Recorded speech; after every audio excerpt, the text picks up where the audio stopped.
Welcome to the Mashup. Tell me whether I'm wrong or right. East or west, up or down, side to side. I sit to stand and fall to fly. Of all of my impulsive plans, poppin', locking, salsa dances on demand. I follow leading off the map and stop the chatter, scream happily. Welcome to the Mashup. Welcome to the mashup. Welcome to the welcome to the mashup. Welcome to the Mashup.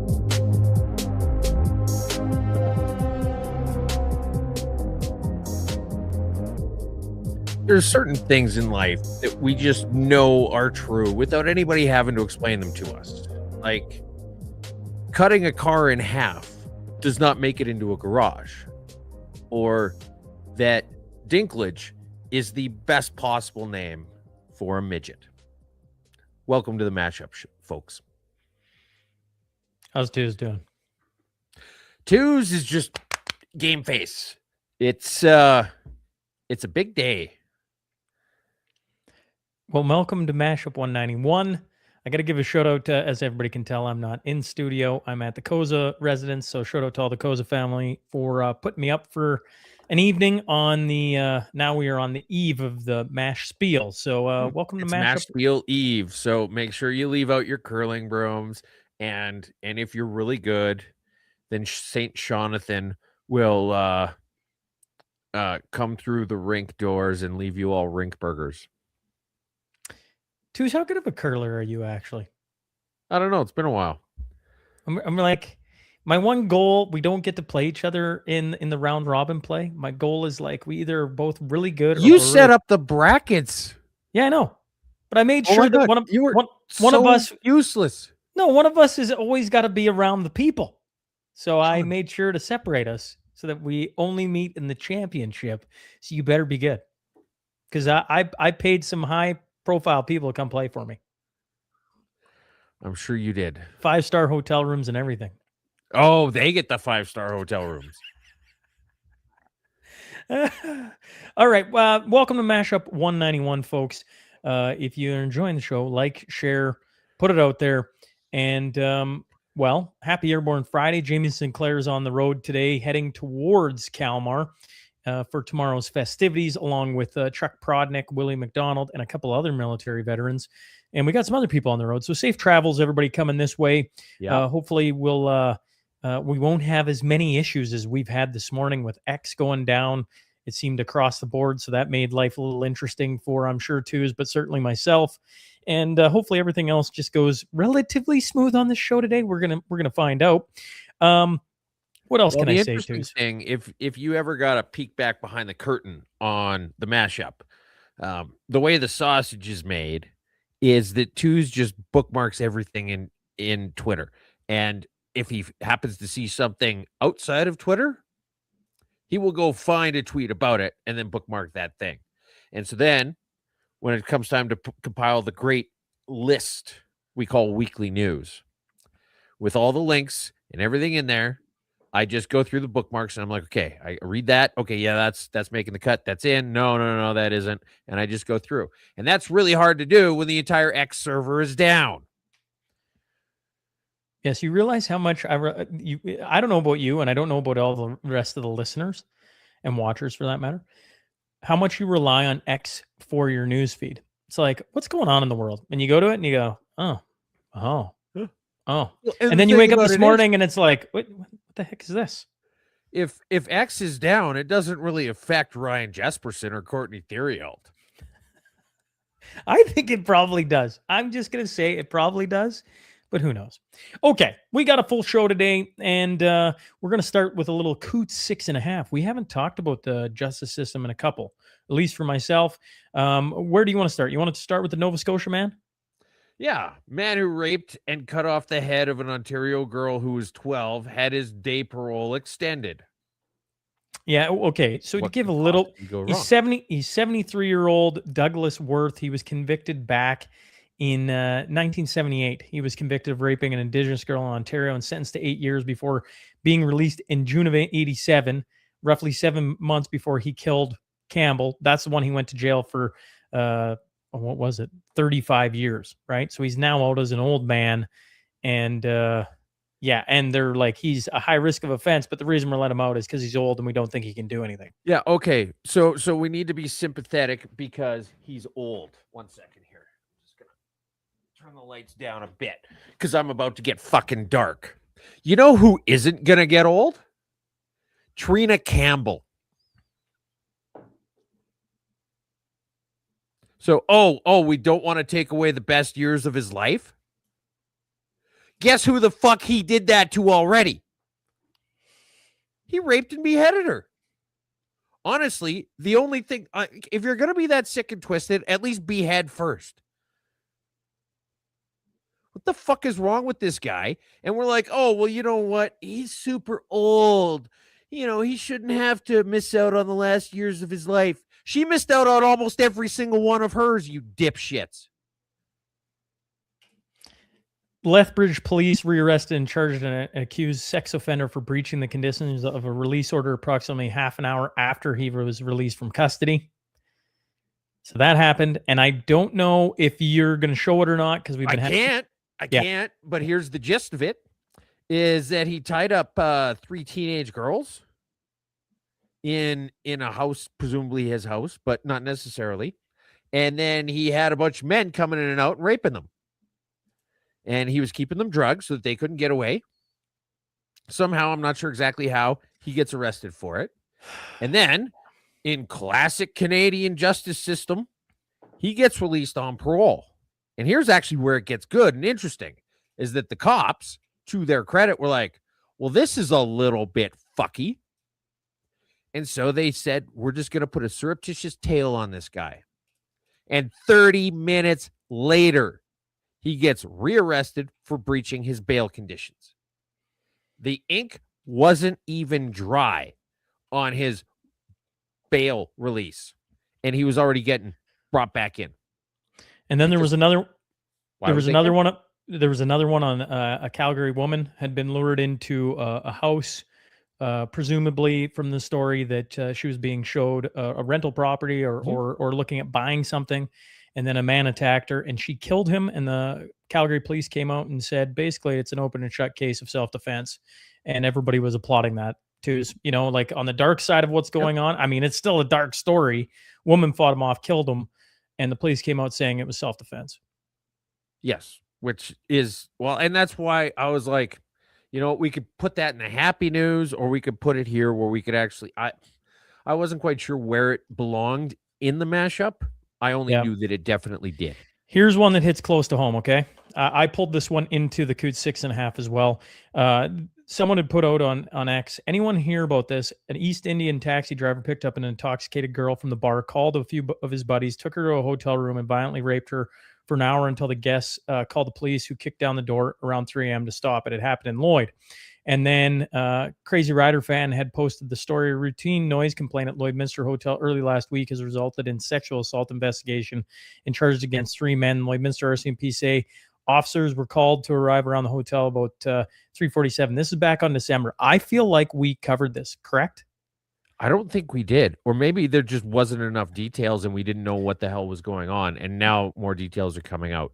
The problem with covering foreigners gang raping people in Canada is that it happens so often that it's kind of hard to keep track of them. Well, especially when they all have the same last name.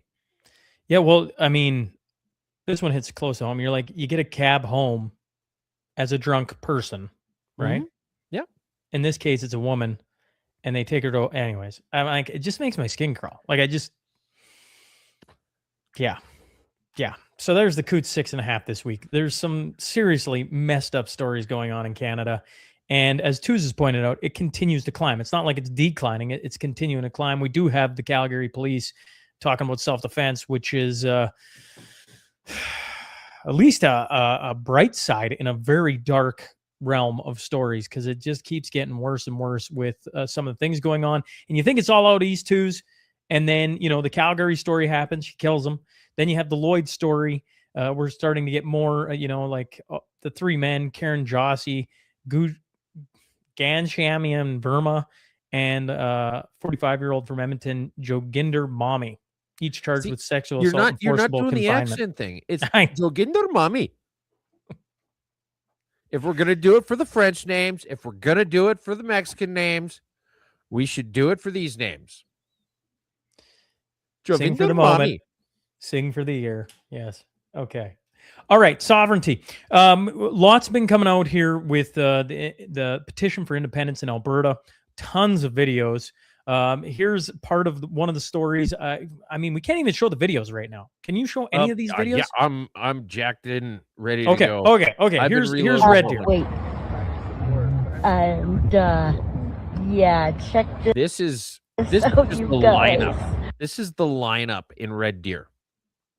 When people talk about how disenfranchised people in Alberta are, and keep in mind, like, it's not just Alberta. Quebec is looking down the barrel of passing, like, the Parti Québécois is going to, they're leading in the polls, have been for years. Their election's coming up this fall. Tune in here for live coverage. And one of their key plank commitments is that they're going to have a referendum on separation. You've got rumblings about this in Saskatchewan. See, this isn't just an Alberta's a jerk thing. It's like in Justified. If you run into an asshole first thing in the morning, you ran into an asshole. If you run into assholes all day long, you're the asshole. And so if one province wants to declare its sovereignty and separate from Canada, maybe they're an asshole. But if all of them are saying, fuck this place, you're all a bunch of jerks, I'm pretty sure the assholes are in Ottawa. And here was Rachel Parker talking about Eckville. So the Eckville town hall. And that's probably way more people than live in Eckville, by the way. And so 1,788 was the count there. So you're just seeing, like, it's just, it's getting to the point where the mainstream media has to talk about it. They didn't Correct. talk about this when the Forever Canada petition was happening. And now they're talking. I didn't see a single article about lineups or historic turnouts. In fact, I saw one saying that they were having trouble getting signatures. well, actually, I think all the articles we covered or all the things we looked at while that was going on was the bus. They traveled everywhere and had that Yep. bus, and they were going to, from the stories I've heard, old folks' homes and things like that. This is able-bodied Albertans standing out in the cold, waiting hours to sign a petition. Yeah. Although there's been a pretty good Chinook coming through this province lately. So cold's a bit of a stretch. But at the same time, I take your point. And then, of course, you've got people like this expert on First Nations who also, for some reason, happens to be a ginger.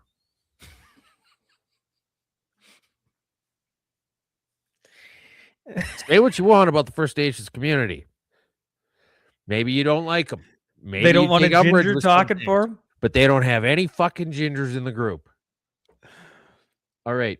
Now, this is one I definitely want to play. So this is a clip that AM Talk Radio pulled from an interview with CTV that I wasn't able to get the actual interview because X was down, and I wanted to do a deep dive into this. But luckily, Courtney Theriault, good for once in his life for something, girl's name, by the way, pulled this clip. And so here, let's listen to this. I think that Alberta has done tremendous disservice to itself by allowing this dangerous referendum to go ahead, regardless of whether you're pro or against separation. The fact that we're going to have this conversation means that it's going to destabilize the local economy. And all you have to do is look at Quebec 30 years ago, where they had a referendum that was much closer than I think the one in Alberta is going to be, and they've never recovered from it. Their economy has been one of the have-nots for some time now, where it used to be one of the haves. And it's not an accident. Businesses will run at the thought of instability. We've already seen it in Canada when it comes to the US menacing us. We're now going to shoot ourselves in the foot. And it doesn't have to be that way. We have a premier with an economics degree. If she can't put forward the numbers for why this is good news, then the best thing to do is shut it down before it does damage. I think that Alberta is not going to grow nearly as fast as it could. And that's going to have consequences for our provincial budget, which they can't balance as well, and our population outlook, which is going to partly determine our future growth pattern. Okay. So a few things to unpack there. He said specifically, here, let's go to him talking about fucking Quebec. Time now where it used to be one of the haves, and it's not an accident. Businesses will. Yeah. our economy has been one of the have-nots for some time now, where it used to be one of the haves. It's been one of the have-nots for some time now, and it used to be one of the haves. What he's talking about is equalization here. So for those of you who don't know, equalization was brought in 1957. And from 1957 until 2025, Quebec has been a have-not province every single fucking year. They are the most perennially disappointing province in this entire country. They have never done anything other than hold their hands out. They are the fucking Cleveland Browns of economy. They have sucked every single year since 1957. So this guy, who's an economist, is saying something that is patently fucking false. And here's the other thing, is that he's saying that the reason why Quebec's economy was tanking was because of the talk of separation in 95. And he's partially correct. And this is where these fucking chuds, or cheds in this case, get things partially correct and incredibly misleading. All right, let's say you got a fucking boat and it's going down the sea, the ocean, the river, whatever, and it's dragging its fucking anchor. And then the anchor says, "Oh, well, I do not feel, how you say, included. I want more money. I think I may cut the anchor chain." Well, who the fuck is going to invest in an anchor that is talking about cutting the fucking chain? Nobody. But here's the difference, is now this is Alberta saying we're tired of dragging anchor since 1957. We're thinking about cutting the chain. Are you going to invest in a ship that's already moving forward and also runs the risk in a project management sense? Risk could be either positive or negative. It's just an uncertainty. But an opportunity is there for them to cut the fucking chain and quit dragging anchor. Of course you're going to fucking want to invest in that. And the reason why they didn't want to invest in fucking Quebec is because if the anchor says, I want to separate from the boat, it's going fucking nowhere. Sorry, let's get to this comment. Tracy says, yes, the people in the lineup, however, missing is a few key points. The lawyer in the mix, oath to the crown. That's an issue. Second, the doctor in the group was connected with the EU, etc. So how exactly is this a grassroots movement? And then says, Sean, seriously, one with research skills, etc. Ask yourself, am I doing the right thing because it's the right thing to do? Sorry, this year we'll be missing the cornerstone. There were repeated guests, so I opted out. Perhaps Edmonton will get an effort. I mean, we're not going to please everybody. Let's break this down a little bit, though. Oh, sure. All right. Yes, the people line up, however, missing the lawyer in the... Is she talking strictly about the Cornerstone Forum? Is there a lawyer as one of the guests? No, I think the first part is to do with independence petition, correct? Okay. Sorry, Tracy. I assume that's what you're talking about. Because I don't think I have a doctor. I don't think I have, going through the list right now, I don't think there's a lawyer either, if I'm being okay. All right. So being honest. So I think that's to do with the independence. Okay. And so then all right. Sure. The oath to the crown. Now, having not looked directly at what oath he swears to the crown, given that there is part of the charter accounts for secession or sovereignty, and also you've got the entire Clarity Act. To the best of my knowledge, nothing that any of the sovereigntist movement people are doing is in any way conflicting with what's permissible by the crown. You could make an argument that who the fuck are they to decide what we can do? But at the end of the day, I don't think anything's existing outside of that to begin with. And the doctor in the group was connected to the EU. I don't know which doctor that is. Well, that's why I say I would like more on that part. As for the Cornerstone Forum, there were repeated guests, so she's opting out. I don't know. I mean, there's some repeated guests. There's some repeated guests, but I mean, we just announced this week Neil Oliver. So I mean, yeah, I mean, I was talking about it with Mrs. Twos, and I was like, it's probably about half and half.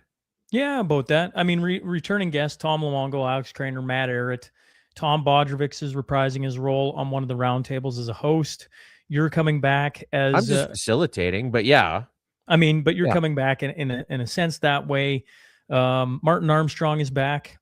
So there's about half, but Chad Prather, Karen Katowski, Neil Oliver, Larry C. Johnson, Vince Lanchi, Danielle they're Smith. all Danielle Smith. They're all new. So Yeah. I don't know.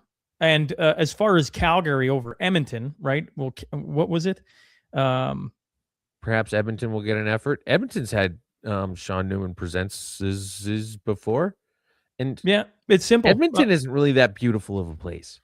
I haven't been approached by any businesses in Edmonton to come do it there. The reason we went to Calgary was because of SGB and BVCU. It was pretty simple. I wanted to keep it in Lloyd. I wanted to stay there for another year and maybe another couple of years. And they made a case to bring it to Calgary. We did. It was greatly received. So we went back. So I don't know. I mean, it sucks that you're not coming, Tracy. But yeah, I don't know. As maybe for you'll reconsider at some point. Yeah, I don't know. As for doing the right thing, I don't know. Here in Alberta, we talk about the things that are going on. And one of the big things going on is the petition, is it not, Twos? Well, look at everything in the Coot 6.5. Ask yourself how well you think that represents your thoughts and beliefs. Do you want to be part of a country that just normalizes that shit? Or do you want to be part of a country that when someone stabs a potential rapist, they're just like, oh, well, it's clearly self-defense. Have a good day. Okay, moving on. Here's Holly Dawn. She says feds issue new guideline for concealing records effective January 26th, including can we just pause that for a second? I want to do a bit of a deeper dive into the sentiment around separation. Okay. All right. So we got a few tweets here. It would not be peaceful. At minimum, Ottawa should destroy all federal infrastructure, immediately suspend all Canadian passports of Alberta residents, and never allow them to set foot ever again in Canada. Alberta will have access to the world only through the U.S. I love Canada. I remember during the Quebec referendum in 1995, I would be clear. I frequently use the quote, "My Canada includes Quebec." I love Alberta. I'm getting really tired of these clowns acting like we should try to leave. Knock it off. You look ridiculous. Turn Bragg Creek into a crater and dump dead Albertan babies in it. And then what the other guy, the guy a couple comments ago was talking about with this whole "we love Quebec," it was called the Love-In. Right before the referendum, we shipped people from all over the country into Montreal to tell them how much we love Quebec and we want them to stay in Canada and we appreciate you and you're wonderful. And people have been pointing out the difference in approach. In 1995, it was please don't go. We love you and we appreciate you. And now in 2025, it's fuck you, you bunch of jerks. We need to go scorched earth, salt earth, and just absolutely destroy everything. If you want to leave, we're going to make sure that there is nothing for you to leave with, you pricks. And I think, well, you know, people are very right in pointing this out. There needs to be a little bit of compassion and understanding for these people. And I know that you're looking at me like, from twos? But here's the thing, is they know in the back of their brain that it is a completely different culture. We do things completely differently. We have totally different values and we elect completely different people. And as a result, we have a completely different economy. And they know that in the back of their brain. And so they can't fault us for wanting to leave. And when you look at Quebec wanting to leave, you're like, guys, just come on, stay with the boat. Stay with the boat. We'll keep dragging you along. It'll all be fine. But if you're at the bottom of that anchor and you're looking up out of the water at the people ready to just go ka-tunk on that chain, it's a panic response. It's something, it's your lizard brain. You're not actually speaking to any of their higher functions when you're engaging in discourse with these people. You're speaking to their lizard brain.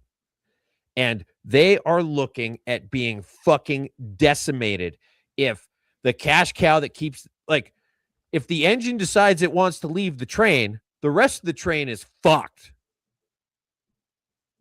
And if the engine is saying, you guys contribute absolutely nothing, they're saying, well, fuck, he's right. We can't say you're absolutely right. We can't say we've been dicks our entire lives. We have no good argument for you. And because of that, we're going to take this thing from the back of our head, and as it goes and it trickles, and Kevin, I percolates was through to the I was front thinking and in the your same mouth. thing. Two starts talking about the lizard brain. I'm like, what do we got? We got the philosopher or the psychologist with twos on the morning mashup here. I just think it's attacking the idea of Canada is this, like I think back to when I was a kid and Quebec was talking about leaving, and I was just like, leaving Canada, really? I mean, obviously I was just a kid. It's a large idea that you have to wrestle. What? They're going to do what? And I just think the more that's what you're attacking, this idea of Canada. And those people probably haven't spent a ton of time looking into how Canada operates. And No, then, they haven't. because as you do, you're like, it wasn't that long ago I had Dennis Modry on. This is probably a year and a half ago when we had the discussion on the podcast about Alberta first versus Canada first. And he just started walking through, and I was like, oh, that's interesting, and or looking at how Quebec went about their things and having Ben Trudeau talk about it over and over again, right? Like you're like, oh, there's some things to that. And if you've never, if you just watch Team Canada play at the Olympics, you're right, this would affect that. And that is, well, I don't want that affected, but you're not looking at all the things we talk about on a week by week basis that is coming into Canada. But that's exactly it. And that's where us being a completely different set of people with completely different priorities, values, and essentially a completely different culture, that's where it comes into play, is that we are not the same as them. They're saying we all have to be in this together. And we're saying we're tired of you guys being dicks. We're tired of the federal government. What's that? We're tired of the federal government. And we're tired of the people who are voting the people into the federal government who do this. Because let's be clear, if nobody out there voted for those people, they would not be able to do the things that they've been doing for the past 100 years. Okay? And so here's the thing, is that they realize it in the back of their heads, but it hasn't quite fermented enough. And so in the meantime, it just short circuits out their mouth saying that we need to turn Bragg Creek into a crater and fill it full of Albertan babies. And so have a little compassion for these people who are just lashing out. Yeah, those like people are spoiled insane, children who are about anybody to get who their says iPad taken like away. to even like you highlight that tweet, I'm like, that person is absolutely insane. To even talk about something like that is insane. They're Full a stop. spoiled toddler who's looking down the barrel of getting their iPad taken away, and they're having tantrums. And you just have to realize that they're not very sophisticated and be patient with them, because to put the twos hat back on, they're fucking retarded. Can we talk about Holly Doan yet? All right. Yeah. Holly Let's Doan. talk about Holly Doan for like 20 minutes. Here we go. Okay. First off, you've got feds issue new guidelines for concealing records effective January 26, including permanent deletion of emails deemed to have no ongoing business value after 30 days and chat posts within 15 days. Okay. And then the next one is documents, 12.1 million paid to BC First Nations to recover suspected Indian residential graves was budgeted for publicists and consultants. And government Indigenous attempted to conceal financial records under Access to Information Act. And then you have Canadian Heritage Memo cautions Minister Mark Miller that Canadians appear disengaged from government messaging, say feds are counting on CBC to promote social cohesion. And then it bleeds into the news article that's headline CBC News further expands local journalism bureaus. This year, CBC will add 33 local journalists and create 11 new bureaus, increasing its Canadian footprint from 66 to 77 locations. This boots on the ground investment is in addition to last year's local service expansion of 30 journalists hired in 22 communities across Canada. Many of new positions are based in central and western Canada. So they're in one breath, they're going to make, access to information, they're going to delete a whole bunch of stuff because they don't think it's pertinent. Well, no, it's because they don't No, want it to is get caught. Correct. right? And then they're going, we're losing social cohesion. We're losing our ability to influence the population. So they're talking about expanding to get back to that.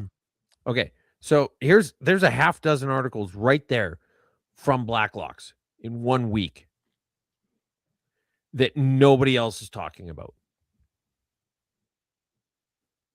So Isn't that what we love about Blacklocks? Well, we love it about Blacklocks, but usually it's a little bit here and a little bit there mixed in with everything. And now, to be fair, because of the issues with X, I didn't get to go through all of the stuff for this week. But at the same time, Blacklocks had an absolute powerhouse week where they're the only people talking about this. And if you think it's important, you should think about subscribing to them. That's an unpaid endorsement. That's just me being a big fan of Blacklocks. Here's one more. Senator Colin Deacon is founder of Halifax dental equipment supplier Blue Light. Senator and wife hold 10.7% of shares. Blue Light successfully applied for a loan with BDC Canada. Ethics and conflict of interest code forbids senators from holding any interest in any company that benefits from any business arrangement with a federal agency. So it's just another one in the grand scheme of the bureaucracy. Well, look at this. Look at this. Okay, so there's an explicit rule that if you're going to be a senator, you cannot have a material interest in a company that benefits from any sort of business arrangement with any federal agency. You can't make money from the federal government outside of your senator's salary. You can't have any handshake deals for companies that you have any stake in. And yet, at the same time, apparently all you got to do is fill out a form saying, please give me a free pass to do whatever the fuck I want. And then it gets stamped by some idiot bureaucrat in Gatineau, and you're off to the races. And you and your wife can hold 10.7% shares. It looks like each. So I guess maybe I'm going to push back on Blacklock slightly. It's a little bit ambiguous whether it's 10.7% each or cumulative. And that, in the entire time, in 191 mashups, is the first criticism I've given Blacklocks. Okay. Francois Legault. No. What do you want? Minister Rebecca Alty, Northwest Territories Department, cited for breaching Act of Parliament in concealing records on purported graves of 215 children at Indian Residential School.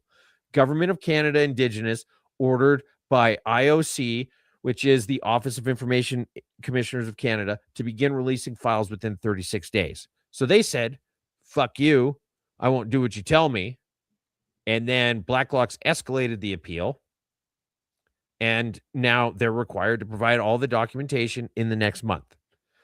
Look for them to keep filibustering on it. But the point is that, again, I didn't see anybody else covering this.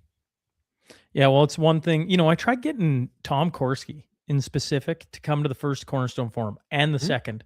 And he's told me they don't leave Ottawa, only for like a marriage, a funeral. But other than that, he said there's too much work to be done. That was Tom Korski's response of me inviting him to Cornerstone Forum, right? When you talk about having all the time in the world for that, what they do, there's a reason why they're breaking. Yeah, there's a reason why they're breaking all these stories. I will switch him out for the weekend. Tom, if you're listening, I will fly out to Ottawa and I will cover your beat for the weekend so that you can come to the Cornerstone Forum. I completely understand that it will be in no way up to even a shadow of your Two's takeover of Blacklocks for a weekend. That'd be fun. That would generate some headlines for sure. Absolutely. Okay. Let's switch to Francois Legault. Announced yesterday that he will step down as Premier of Quebec once his party selects a new leader. Yeah. So for those of you who don't know, the Coalition Avenir Quebec, or CAQ for short, has been in power for the last 2 terms. And they're looking down the barrel of having something like 2 seats after the election this fall. Like 2. They're just about to be decimated. And for some reason, he's also coincidentally decided to resign. Now, to his credit, and I don't say this about frogs very fucking often, but to his credit, he didn't say he was going to do it to spend more time with his family. He said he was going to do it for the good of Quebec.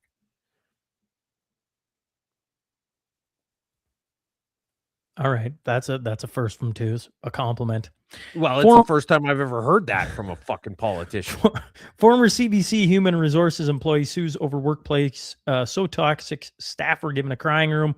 Carl Johnston worked in human resources with CBC North based in Yellowknife from 2018 until 2023. When he arrived to start his job at CBC North 5 years earlier, he walked past an empty office adjacent to the newsroom and asked if that was his new office. A CBC human resource staff member laughed and told him that office was the crying room where employees would go to cry to help cope with workplace stress, he says in a statement of claim. This set the tone for a workplace culture that tolerated and perpetuated toxicity, discrimination, and harassment. His salary at the time, too, is when he left CBC was $92,000, plus an annual bonus of $5,000, $5,500, an isolated living allowance of $25,000, and $1,900 in paid leave travel assistance. His lawsuit seeks 12 months' salary, benefits in lieu of notice of job loss, as well as $300,000 in damages for various alleged breaches of duty and contractual obligation. He claims that during his work in human resources, he noticed a disproportional number of marginalized candidates added to the do not hire list, and he was pressured to add Indigenous journalists to the list. Such a list, he claims, was unethical and strenuously kept secret. It was kept on personal laptops, not CBC computers, and it was not to be referenced in internal emails to avoid access to information requests. Now, this is pretty fun. If he actually has a copy of that list, that would be pretty fucking neat, because with Office 365, you can actually go in and see who's edited it when. And so if he's just got a document saying, if it's just a printed off thing saying, yeah, here's everybody. But if you go into whatever sub tab it is and you show all of the edits, that's a big smoking gun. That guy's about to get fucking paid. Here's some headlines. You can literally murder your wife and get a better eulogy than if you supported Trump. O.J. Simpson dead at 76 from cancer, family announces. And then Scott Adams, disgraced Dilbert creator, dies at 68. So if you didn't know, Scott Adams O.J. passed Simpson away. died.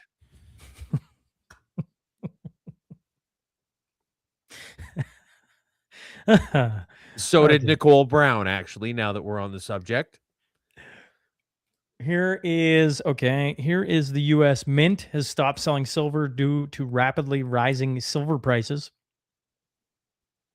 So, yeah, it sounds like, and I sent this to Nick because we were all talking about it the other day. Silharter.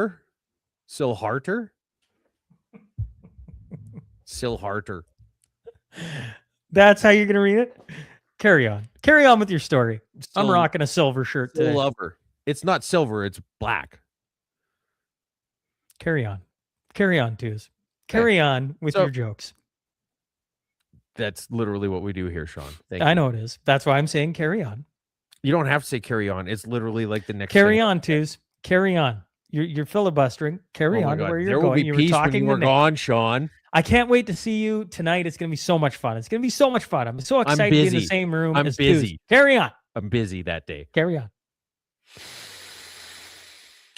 So anyway, yeah, we all came to the conclusion, which is basically me saying that some subject matter experts said that it's just because it's going up so quickly that that they don't even know how to price these coins for sale. And so they're just like, it's too crazy. It's too upwardly volatile. And we just need to sit back for a little while.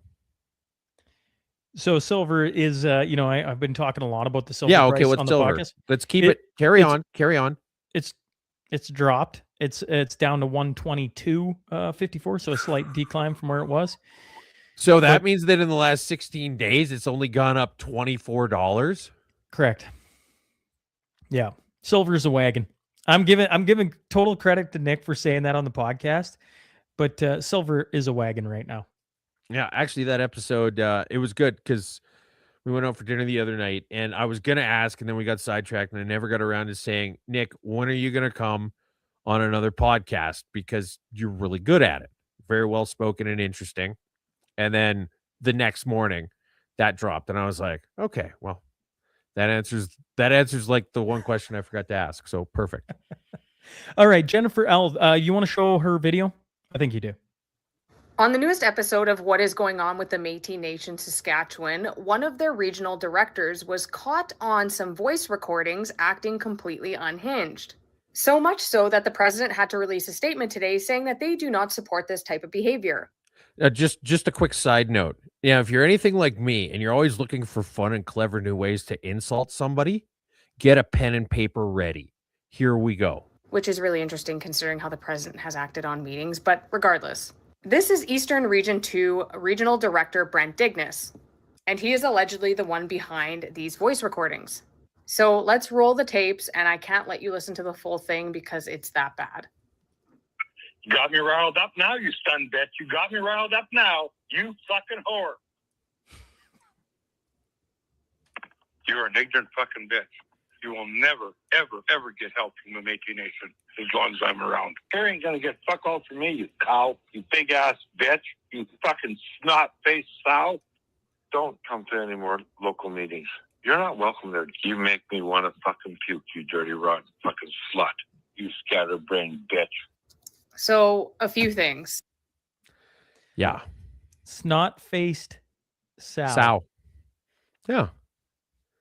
So Jennifer L, who's, I met her at a Cornerstone event. She's been on your show a bunch. Wonderful lady.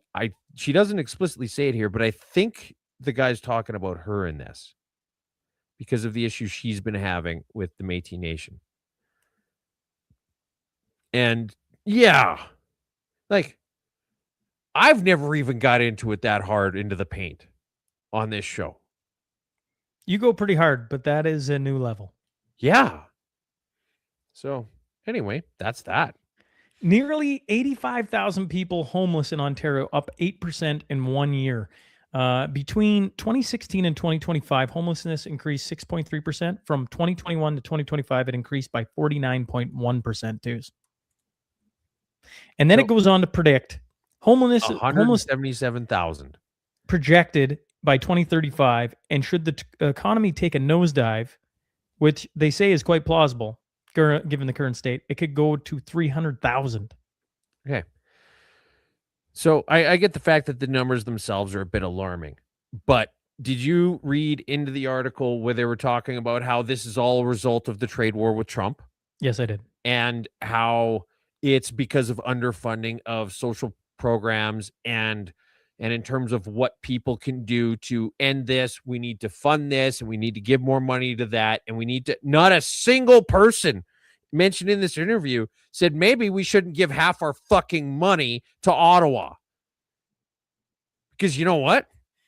If you've only got half of the money you would need to have a fucking roof over your head and Ottawa decided to fuck right off for a little while, you would have exactly the amount of money that you would need to have a roof over your head. And oh no, we're not going to pay for finger puppet transgender bullshit in Zimbabwe for the next 6 months. I'd rather have some fucking shingles. The Canadian Taxpayer Federation, the Canadian Taxpayer Federation released a report showing the skyrocketing cost of the federal bureaucracy. Key findings of the report include the cost of the federal bureaucracy increased 80% in 10 years. The government added 99,000 bureaucrats in 10 years. 99,000. The government rubber stamped $1.5 billion in bonuses since 2015. Average compensation per full-time federal bureaucrat is $148,000. There are 146,000 and change federal employees with a six-figure salary, nearly 40% of the bureaucracy. Budget 2025 entrenches previous bureaucratic hiring spree. The average wage of a full-time paper pusher for the federal government is $148,000. And on top of that, they've also got the ridiculous benefits. Most of them are fighting about the fact that they're not going to be able to work from home anymore 5 years after the virus got released from a lab. I'm talking about just a generic virus. I don't know which virus I'm talking about. Please don't demonetize us. And the gold-plated pension. You look at that and you're like, $148,000 with a defined benefit pension and stupid amounts of vacation days, there are very few people who wouldn't take that in a second. Like, I'm talking probably fewer than 1% of people would decline to trade whatever their current job is for that.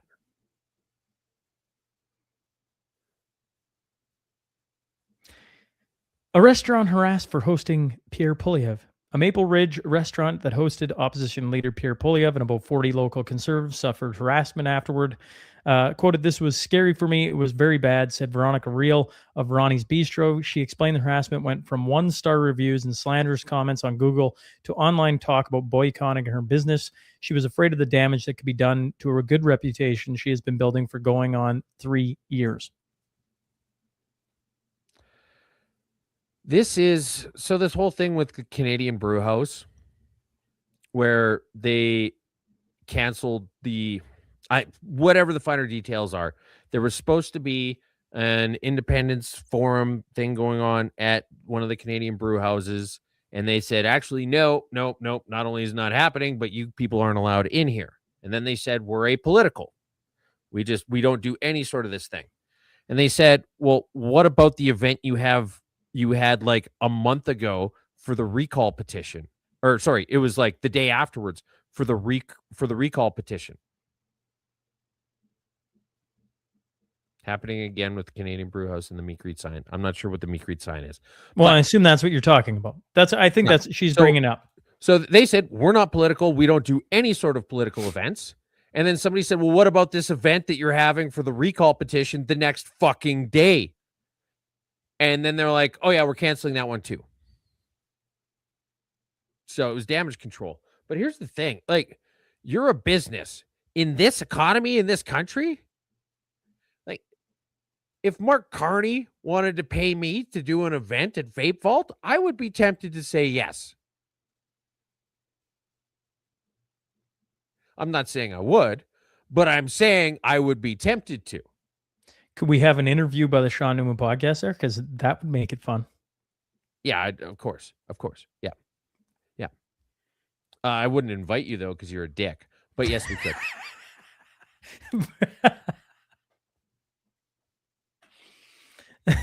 Okay. Here's one more from Holly Doan. Okay. One more from her. Okay.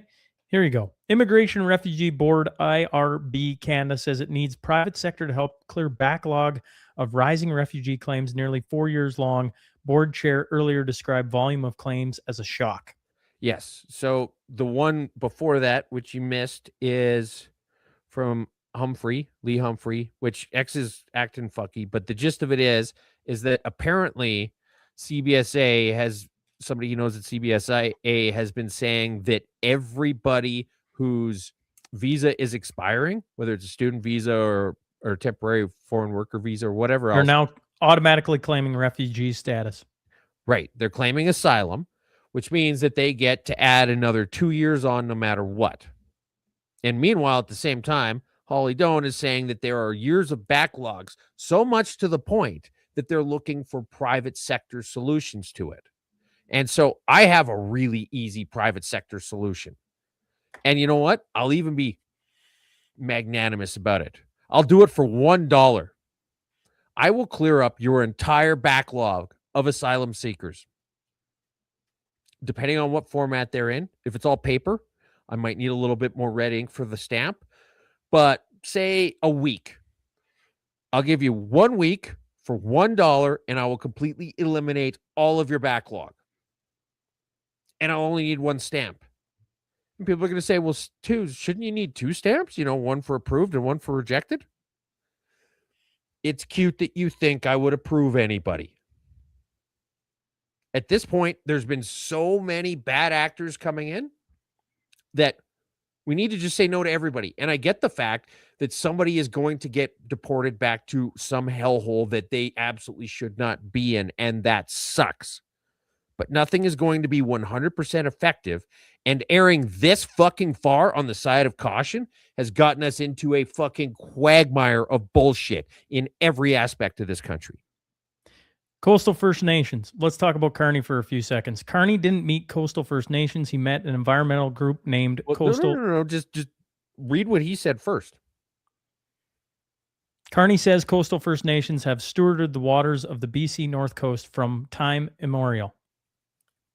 Yep. Today I met with the leadership of Prince Rupert to talk about how we can work in partnership to strengthen marine conservation and ocean protection and build a strong and more sustainable economy for Indigenous peoples and all Canadians. Well, that's great, right? He met with the coastal First Nations, right?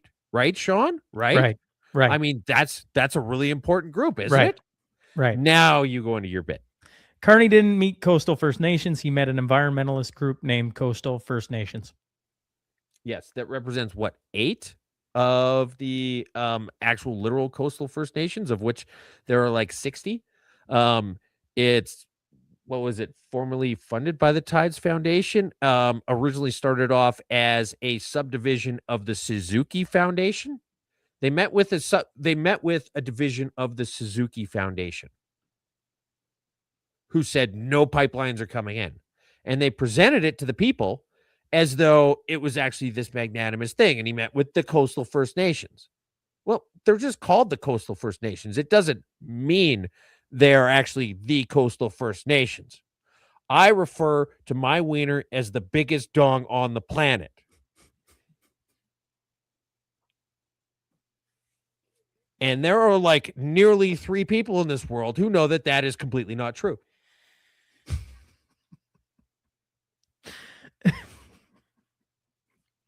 China. But I can still call it that. And then people be like, well, you know, Tooth does have the largest dong on the planet. China. Biggest security threat to Canada is China. Do you want to show the video? Do we have the video? Am I going to be able to show the video is the question. And I'm not sure that I can, actually. But the gist of it is that Carney went down to China. He had some people down in Taiwan, got them to cut their trip short because he didn't want to give the wrong message by lending them legitimacy, because, of course, China says that Taiwan owns them. And so Mark Carney goes down to China, despite the fact that in that clip that we can't show you, in the prime ministerial debate, he said that our biggest existential threat is China. Okay? Now, I'm not sure which order to do this in is best. Well, and actually, I can't. It's not coming up anyway. Fire and Brant, Stacy. Okay, this is it. This is it. Okay. This is for those of you watching. Watch the guy behind him, whose name is Scott Moe. He's down there because he's trying to get the canola tariffs removed, which are a result of the protectionism for the Ontario EV industry, which is basically non-fucking existent.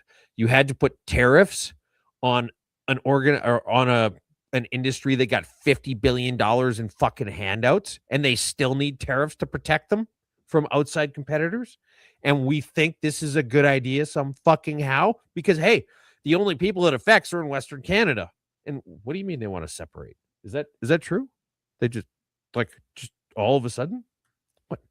It's just canola people. You've made in the partnership sets us up well for the new world order.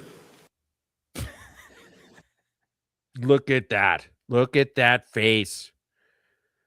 Scott Moe sitting there like, what the fuck did you just drag my ass into? About Now, 1 million memes, too. It's about 1 million memes from that point on. Carry on. Now, let's go to, I got to find it here. Oh, yes. Now, CBC covered this. And you're thinking, oh, well, isn't that nice? CBC's covering this. Well, they're going to be neutral and unbiased and all of that, stuff, because obviously they have to be. It's important that we have an honest conversation about China. Here's what they had to say. With China's premier. It's a partnership. Oh, look, they've even got the clip. Let's watch the clip one more time, just in case we missed anything. With new focus and greater depth and a sense of purpose. And I look forward to realizing its promise and building on it in the years to come. Whoa. They missed a spot. They missed a spot, Sean. They Can certainly you did. believe how crazy that was? Like, what a weird accident. What a weird accident. They completely completely trustworthy. CBC missed that little bit about the New World Order. It's so strange. I mean, you hate to see it. Such quality journalists making a simple and very obviously unintentional mistake. Are you still there? I'm still here. Yeah. Here's some reporters talking about it. We're using burner phones for the first time when we covered this because China spies on journalists and businessmen. China intercepts communications. Is China really the right kind of partner for Canadian industry? That's a fair question. And yet here we've got a partial removal of the EVs and what sounds like a partial removal of the canola tariffs. You know what would be better? I mean, I'm pretty sure, I can't remember, but some guy who had his elbows in this sort of a gesture said that tariffs are bad. Didn't they say tariffs are bad? They were talking about Donald Trump, and they said tariffs are bad. These elbow lickers, these elbow draggers kept on saying how bad Trump was for instituting a bunch of tariffs. And yet we put them on EVs, and then we got to the find out stage.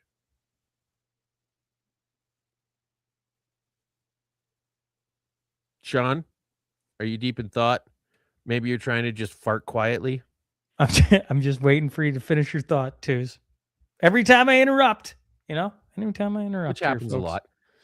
There's a lot of people, by the way, saying now that apparently we're, instead of becoming the 51st state, we're going to be the 24th province of China. I would just like to point out the first tweet that said that. 2 months ago, the Globe and Mail wants Canada to be China's 24th province. November 14th, 2025. 222 minutes was saying this months ago. Booyah, motherfuckers. Twos was right of the week. Are we on to the goofy yet? Or we still got one left? I don't know. We've got, okay, well, you went out of order with the asylum seekers, as you are wont to do. Every once in a while, I like to screw you up. Yep. I'm laughing because I'm like, how do I got to move closer to the screen. The sun's coming through the back here. I'll move closer so people can see my face again. It was better before. Yeah. From Nerdrotic, who is actually a really good YouTube channel. You should check them out. Paramount spent between $6 and $10 million an episode on Star Trek Starfleet Academy. They put the premiere on YouTube for free and got 1,300 live viewers. 1,300 people watched the premiere of this new show. Now, I think one of the major backlashes, if you look in the background here, this alien lady is actually pretty typical. There are a lot of high-calorie non-humans in the new Star Trek. They're more worried about being woke than interesting. And, with early seasons of Picard and whatever the hell that bastard cartoon was, Star Trek fans have been a little bit maligned over recent years. I mean, you could even point to Star Trek Beyond as a pretty good example of what the fuck is this. Imagine spending $10 million. Let's just go to the sides, the low end. $6 million to have 1,300 people tune in. Twos, how many people did we have show up for the live election coverage? Just shy of 500,000. And what was our budget for that? I'm like, I don't know. Was it how 1,000? much money did we spend on that? About $500. Yeah, like I don't know. Was it $500? $1,000? Maybe $1,000? I actually, it wasn't very much. Wasn't very much. Like Star Trek is like a huge brand. I don't know what that should have, but it should be millions of people, shouldn't it? Like, just think back to how good Star Trek TNG was. and then look at where it's at now and just weep. Yeah. Yeah, that's okay. Yeah. Did you watch this clip? Did you have a chance to watch this clip? I watched it. I would be very curious to see the full episode and get the full context of what the heck she's talking about. Okay. It's difficult. You're not going to follow it if you're listening to it for the first time, because nobody has, because it's this meandering, I don't even know what to make of it. But the latest theory from Candace Owens is that Charlie Kirk was a time traveler. Why did Charlie think he was a time traveler? He said, as I showed you in earlier messages, that he was a time traveler and he had to find me. Is that just something people are saying to their homies in text messages?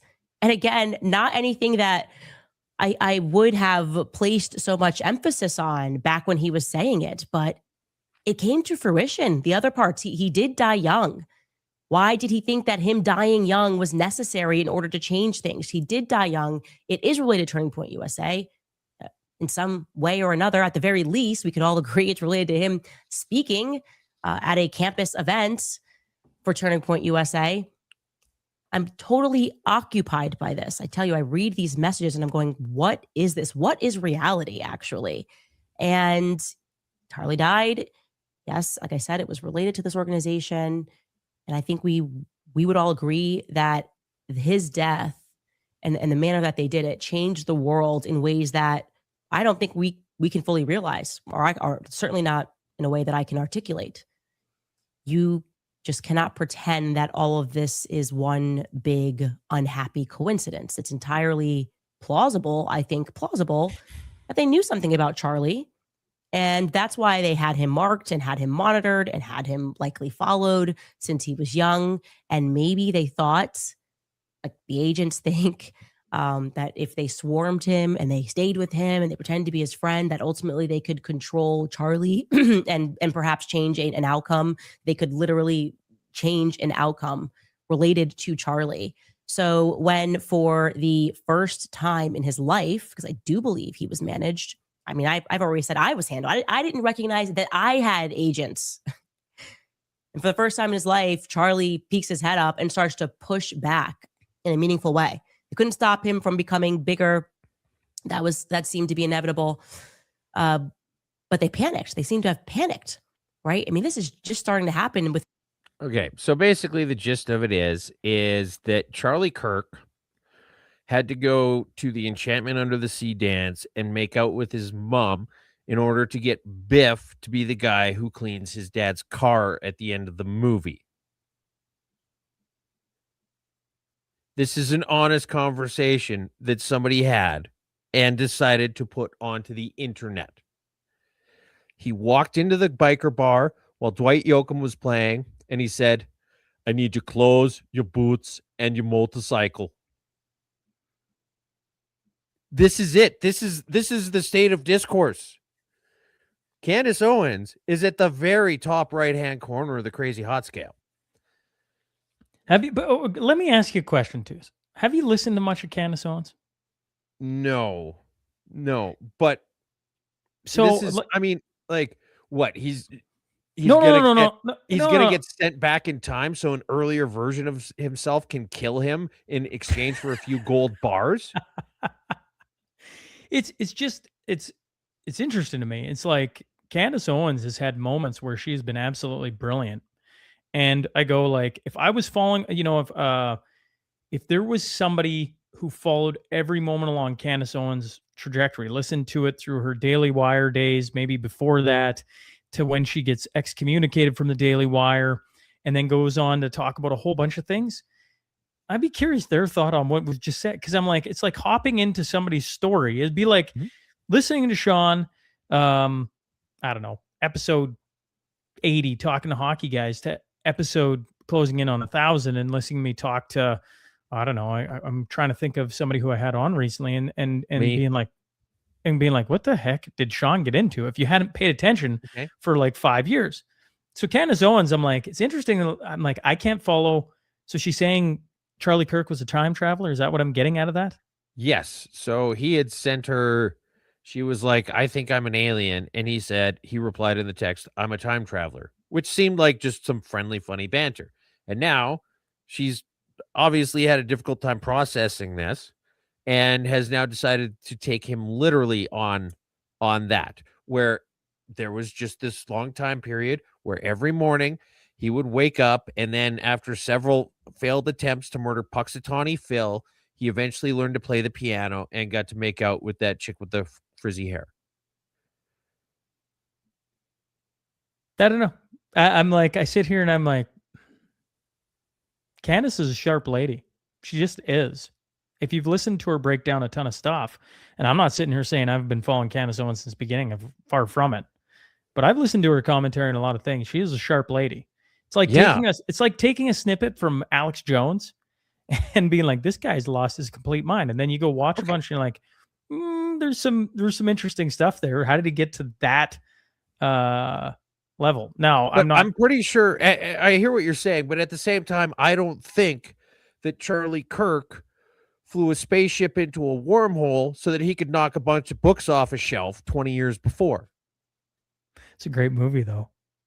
You finally start getting the references. Thanks for coming along. I'm like, I don't know where to put, like, I mean, it's, so it's been clipped from an episode, obviously. Have you listened to the full episode? No, I don't think, I think that my brain would turn into mush. Okay. Like I would don't know. no longer be an ideal candidate to go back in time and end up with Brad Pitt in an insane asylum trying to figure out who the 12 monkeys are. It's funny, like the story comes to my mind, at least, and I mean, obviously it's not identical, but you're going to talk about Endgame, right? No, I'm going to talk about Allen Iverson. Okay. Right? He's the guy. We're talking about Practice, and then they clip that, and then it goes viral. And if you never watched like the full interview, you think a certain thing of Allen Iverson. Then you go watch the entire interview, and like, oh, that's and like that's just been so it's clipped out of an episode she's done. And I've listened to some Candace, not very much, but I've listened to some, and she's pretty articulate, pretty smart. And I'm like, how on earth did she get to that? I have no idea. I see 3 minutes, and then I'm supposed to make a judgment call off of 3 minutes. It'd be like clipping some of the stuff us two yahoos talk about. I mean, obviously, we're not jumping to those conclusions. And then being kind of fun. We should just throw in a challenge. You know, you guys should try and find like the most outrageous mashup clips that make us look completely unhinged. I would love to see that. Well, there you go. There's a challenge for Maybe listeners. Maybe we are. Next thing in the goofy news. So the Department of National Defense for Canada, the DND, not the D&D. That's a bunch of rogues and clerics. This is a bunch of tampon they thems. It's the DND. Looking for a whole bunch of just, low-level worker people. Who can apply? Persons residing in Canada and Canadian citizens and permanent citizens abroad. You could be one of those millions of people claiming asylum right now and get a job working for the fucking army of this country. Does that not make anybody else worried?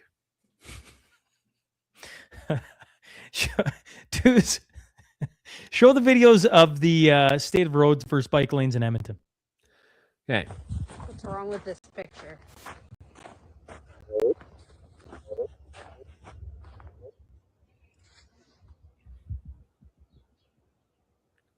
Road, bike lane.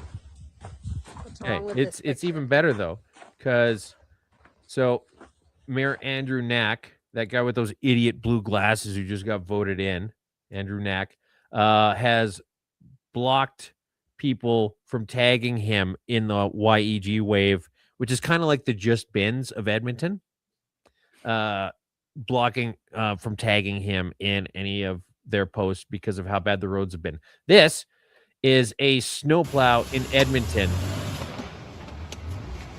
getting stuck as all hell. And I just want to point out, he's not trying to go up, hit the brakes, back up, hit the brakes, and he's got his wheels cranked. There's nothing in front of him.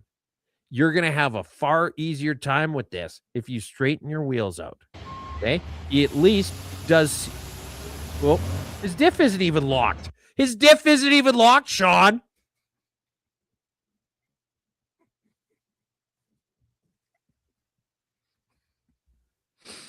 This is great. Keep going. So, on the one hand, yes, it's absolutely insane that a snowplow is getting stuck in the middle of the residential parts of Edmonton. At the same time, you've got somebody. I'm sensing flip-flops. I'm getting a sense from the universe that there are flip-flops driving this. Okay? And in an effort to curry favor with the people of this neighborhood, he inadvertently got himself stuck. His wheels are cranked and the diffs aren't even locked. This reminds me of this? it reminds me of we were moving cattle out on the farm, out in one of the pastures, and the truck driver got stuck on the edge of the road, empty. Yeah. And Yeah. Dad had to hop in the truck and help him get unstuck, but he was literally on just like a little, I don't even know how to explain it to do it justice. He Like just got squirreled or what?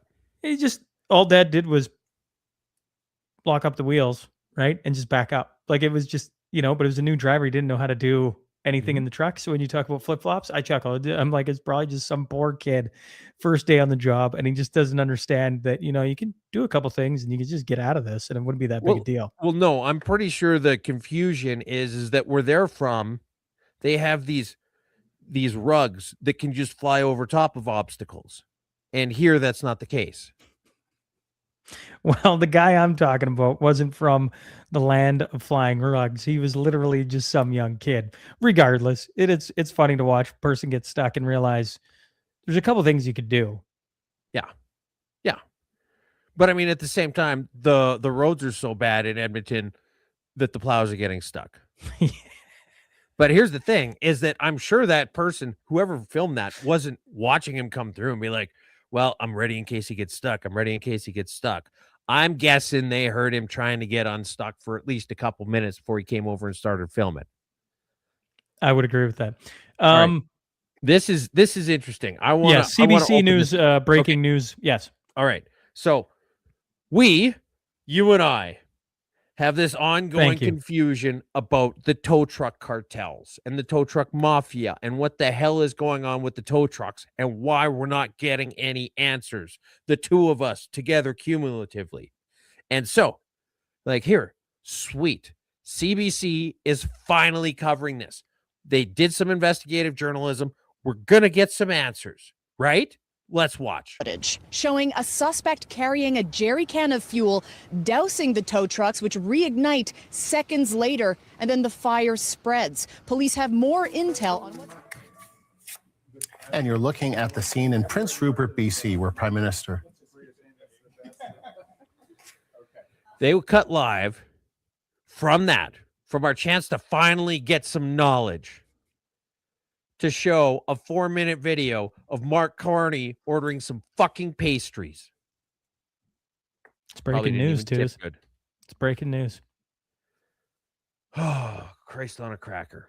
This one I just found to be legitimately wonderful. So there's some account called Horse Hater, and their profile picture is a no horses logo sign thing. It says, you can tell horses genuinely think they deserve to live. And then an account whose name is Horse retweets it and says, fuck you. It's silly. It's irreverent, but I just thoroughly enjoyed it. Okay. That's basically where I'm coming from with this. Now, did you watch any of the drivers? No, I made an adamant after last week. I'm not watching the drivers anymore. I'm gonna. It's better when I watch it live with everybody else. Oh, here. Thank you. Best part of the show. Zane, you're a beauty. Looking forward to seeing you tomorrow or maybe even tonight. All right. Here's what's going on with drivers this week. And if I'd have watched more closely at that picture of the snowplow or the video of the snowplow, it would have been here with this. Via rail train with 124 passengers on board derails after crashing into 2 transport trucks in fucking Quebec.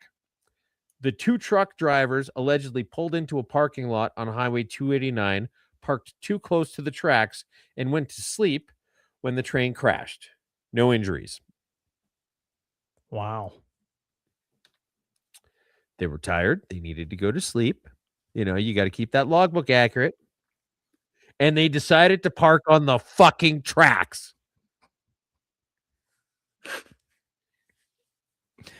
Every time I think we've covered everything on this show, too, is you find a new way to surprise me. Hold that thought. Now, this I think we can get away with showing because the video isn't exactly clear. But Sean, try and describe for the audience what's happening in this car. What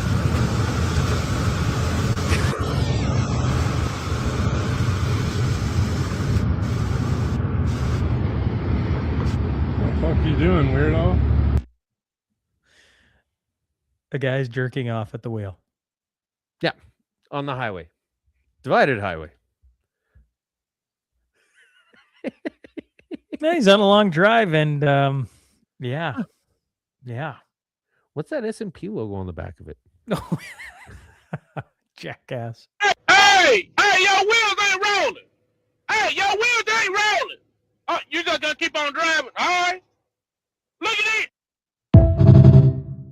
Yeah. Your wheels ain't rolling. Look at that. Look at that. Just driving along, scraping the wheels. I wish there was where this was actually at. I wish it had like this is here, you know? Yeah. Like if it was geolocated every time there's a Every bad time they driver. had a video. Yeah. So for those of you with the class 1, you're going to remember that there is the blue and the red brake. Or pardon me, the yellow and the red brake. So you push in the yellow brake and you push in the red brake, and that means that all of the brakes should be off because it's applying air, keeping the brakes off of the drums. Okay. But in the wintertime, sometimes they get a little sticky. And so you got to give it a little English this way and a little bit that way, and eventually you get them unstuck. Okay. And that's very key. The whole point of wheels is that if you didn't want them to turn, you would just put fucking skis there. So if your wheels aren't turning, you just don't say, they'll figure it out eventually. No, what happens is that you have no fucking tires over there after a little while. The only thing keeping this from being the Bangladesh spark machine all over again is the fact that it's the other side of the axle kind of holding things up a little bit. Did I ever tell you about how I met Shawnee? So Shawnee from the Spark Machine story a few weeks ago. No. So I'm in the shop working for this company that does these really technical downhole tools. And so I'm rebuilding this one downhole tool and I've got it, exploded neatly. Everything's all laid out. There's 100 pieces here. I got to change out all these O-rings, all these glide rings, things like that. And I'm just working away. And then there's this guy, I've never met him before. He's working on the bench next to me. And then as I'm working away at my stuff and he's working away at his stuff, it was a fairly big company at the time. And he just kind of looks over at me. And we haven't even, this is literally the first thing either of us ever said to each other. He says, "Do you like the Royal Crown?" I'm like, "What? He's like, "The Royal Crown. Do you like it?" I'm sorry, dude. What is the Royal, what are we talking about here? The Royal Crown.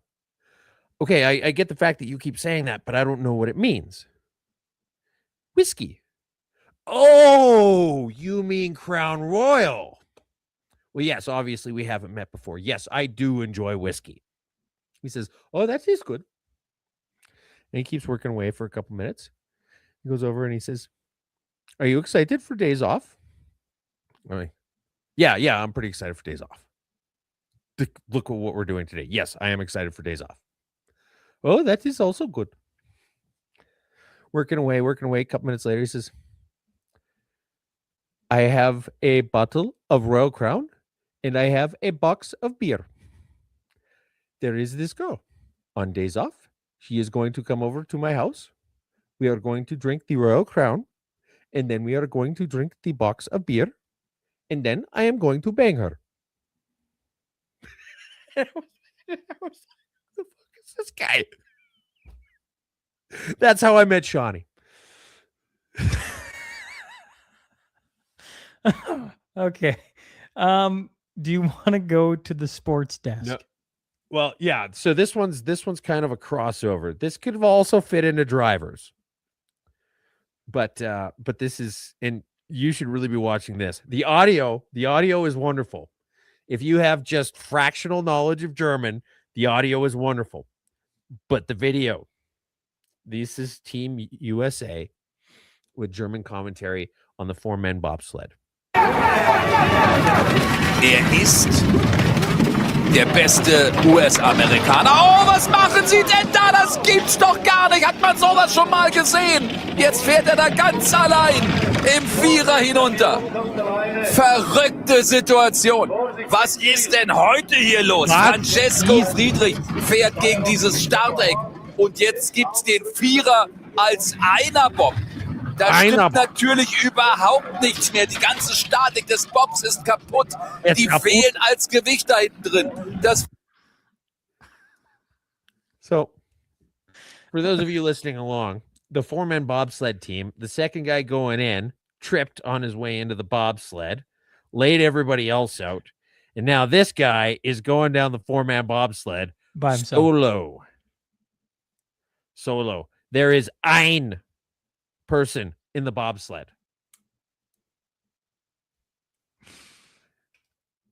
I don't know why it's so funny. It's just funny.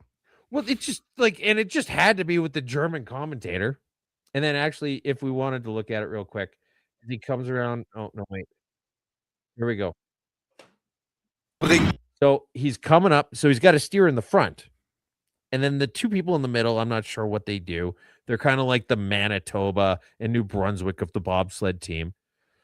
But you've got the guy in the front who's steering the whole thing. He's the Alberta. And then the guy in the back who puts the brakes on everything, which is fucking Quebec. And so they, unlike our confederation, actually have to work together. And so he's the only person in the Bobcat. And so he's steering it. But then when he gets to the end, there's nobody back there to do the brakes. And so he does this little dipsy doodle whirling dervish. Nach Hause, da ist er im Ziel und dreht sich um. Wo bitteschön sind denn die anderen? Und jetzt ganz schnell nach hinten und ran an den Rechen. Perfekt. Ah, the Draken. That's how you do the Draken. So he hops all the way back. He does the shimmy, shimmy, shimmy through seats 2, 3, and 4, and then he gets back there to throw the brakes on. Well done. You know, on this show, you just never know what you're going to get. That's you got a good idea of what's coming. Every once in a while, Twos finds a way to surprise us all, I think. What's next, Twos? Well, this is an interesting little bit of fucking around and finding out. It's a minute long, so we'll play the whole thing. The point is keep an eye on the dude with the camouflage and the flag in the United States, which, for the record, generally, if you've got all that kind of aligning, not necessarily a person you want to overly antagonize. You may, for example, not want to be putting a megaphone into the side of his head and playing it at max volume. Let's take a closer look, shall we?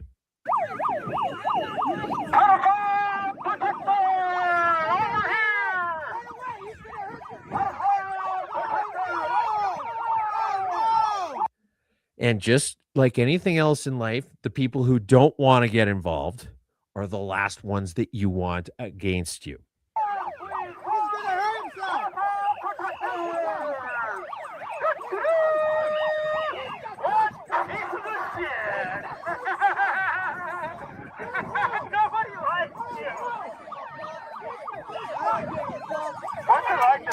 Now, I just want to point out that the guy who's been the big instigator on this has a mostly red jacket with black arms. That's going to be important later. Oh, wait. Boom, uppercut, knocks him down. And then starts throwing haymakers at everybody. Boom, boom, boom. Oh, you're protesting ICE? Well, here's a far left for you. Boom. Knocking that guy down. Here comes the first guy all over again. He managed to get himself up off the ground, and he said he's still hungry. Please, sir, may I have another? Boom. If you've never been in a fight before and you see that going on, maybe just stay to the sidelines. Yes, Twos? Yeah. And you know what? If you were the first, like his feet are just like right up in the air at a 45-degree angle where it's paused, and dude's already cocked to give him another far left. Like he's already got the next guy teed up. Yes. Well, I mean, he's got 40 people around him, and he's just laying them all out. Yeah. Maybe you guys would have a better chance in fights against red-blooded people from Kansas if you had higher bone density because you ate soy a little bit less often. All I'm saying is that your entire ethos is built around this being the worst possible situation to find yourself in, and yet you're still running towards the knuckle sandwiches? Eat the bugs for a little while, do a montage, then come back and try and test this guy. Happy news? That was the happy news. Oh, that Look was at his leg.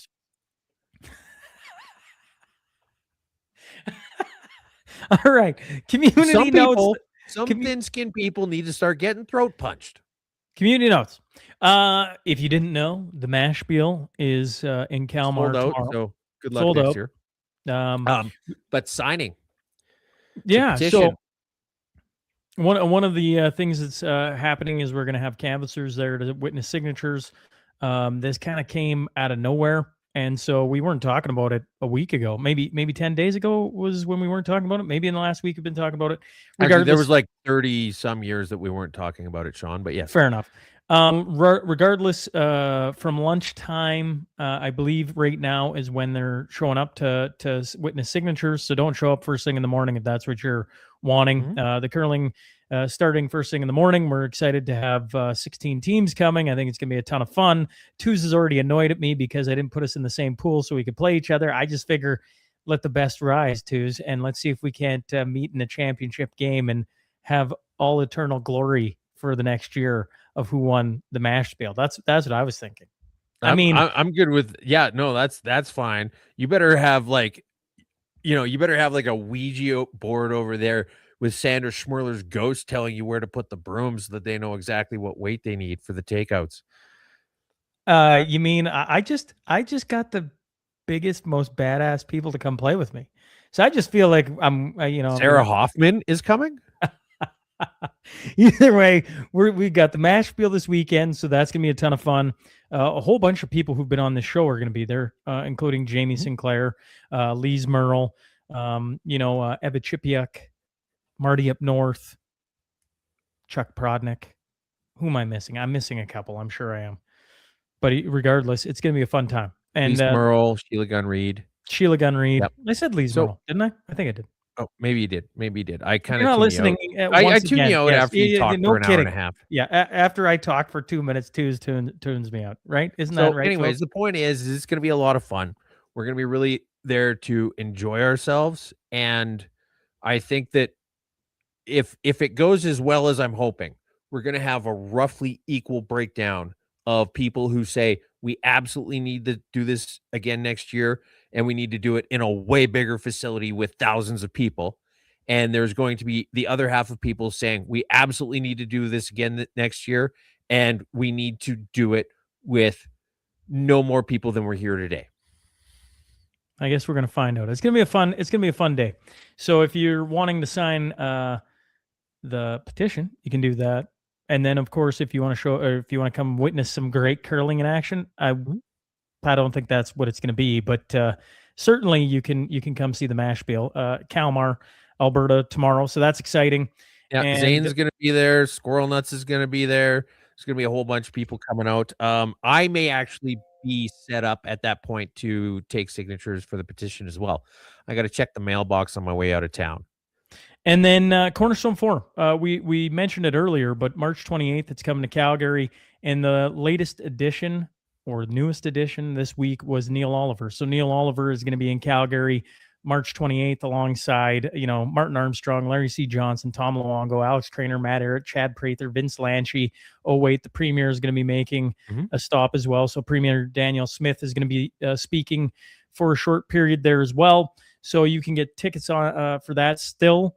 And that's coming March 28th in Calgary at the Westin Calgary Airport. So that's exciting times. But the Mashpeel, yes, tomorrow. It is finally here. We've been talking about this idea. It's funny, too, I was explaining this last night that we did the comedy tour through Saskatchewan. Yep. And then we've taken a hiatus of doing anything like that for, I think it's been 2 years, correct? And Tooz has been on me about a Bonspiel for 2 years. And I'm like, oh my goodness. If anybody is reading between the lines, Tooz is the curler of us two. And he's been finding some way to have that win over me. So I tell you what, bring your best curling, buddy, because I'm hoping I'm going to train this afternoon. You're going to go train this afternoon. Oh yeah, I'm going to be throwing some rocks. I'm going to be ready for you. If we meet on either side of this thing, I'm going to be ready for some trash talk of me versus Tooz. That's why you're going up early. That's why you're there in town early. I'm going to make a whole. Gotta worry about all this setup. I'm going to make a whole video of me training, throwing rocks. I'm going to have the Rocky music in the back. It's going to be amazing. Mental progress, that's right. And then someone's going to be like, "This is the hog line," and you'll be like, well, "Why did they name it after Tooz's penis?" Yeah. February 14th and 15th, Big Jack Classic at Buffalo Lake. $6,000 in cash and prizes. So if you like fishing, go to that. And if you don't like fishing, you should go to that so that you learn how to fish. You have the SPP, Saskatchewan Prosperity Project, along with the Prairie Rising Forum, are in. They're all over the place in Saskatchewan, but Militant Hall, located 16 miles north from Maidstone, Saskatchewan. That's Sunday, January 18th, coming up here. So you're meeting at 2 p.m. Mountain or 3 p.m. Central. So you got that coming up. Lori says the best donuts are at Kalmar Bakery, and Carol says we need some bloopers from this. So actually, you know what? You guys should actually, if you're coming, have your cameras out on occasion. Yeah, record the fun ongoings and shenanigans. For people who don't know, the Mashpeel has been Tooz's idea for probably like 4 years. Since I've known you, you've wanted a curling Bonspiel, have you not? Like, am I speaking out of turn? No. I just, well, like I was trying to say to Nick the other day, the thing about a lot of people in kind of this space, not all of them, but a lot of them are really stuffy people who take themselves incredibly seriously. And I think it's really important to not get caught up in that. And I think it would be a lot of fun to do something that's just completely the antithesis of what a lot of them are doing and wanting to be. And so this is, you could have some pretentious thing at the Petroleum Club where we're all going to have a bunch of caviar and I'm going to stand around for an hour telling you how smart I am. And then we'll do a quick little photo op afterwards. Well, no, if Tooz is doing a thing, we're going to eat a bunch of rink burgers, drink a bunch of Pilsner, and have an awesome time. Somewhere Sinclair is salivating. He's excited. He has been excited about this thing for 6 months? And we found him a safe ride home at the end of the night, which he's been asking on the show for forever.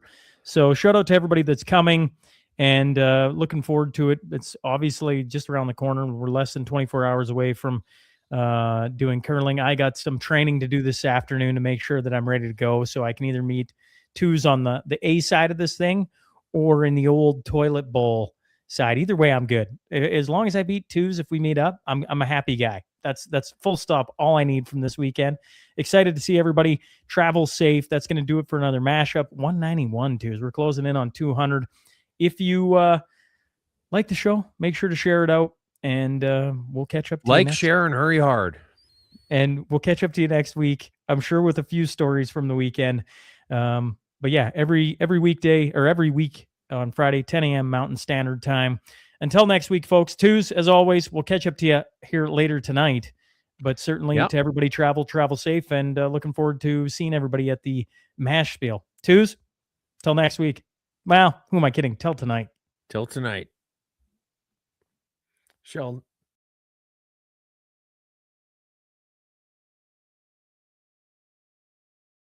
Oh, who's not playing the exit music now?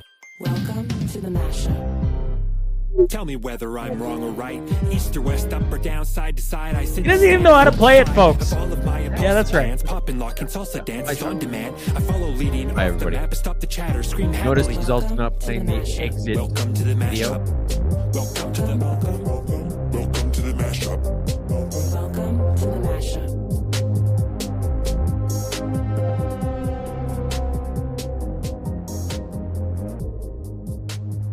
It's all about timing, dudes. It's all about timing. We'll see you this week, folks.